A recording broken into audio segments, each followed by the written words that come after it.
2年前的今仔日12月20日，当时呢嘛是开去受到年末虐待不幸过往的日子。这社工团体除了悼念以外，嘛表示讲，其实这政府呢目前这通报机制、收养办法，甚至是安置的资源等等，都要个需要系统性的改革。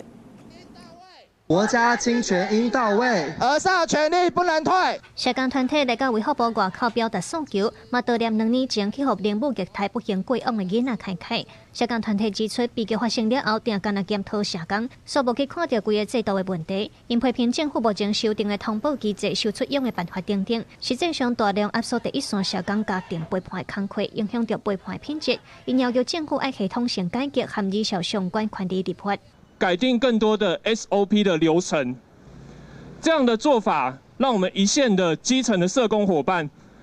非常忙碌、非常疲惫的一直在进行调查跟评估的工作，可是我们却没有多余的时间、多余的量能做最重要的家庭的陪伴。 社工团体指出，统计到2024年底，有4591个儿少受安置，也有384个囡仔单别出养，这拢是像开安尼，可能原生家庭无能力请养，也是高风险家庭。不过政府的替代性照顾、安置资源和专业支持拢无够，低数真恶受到好的照顾和保障。社工团体要求政府要担起国家侵权的角色。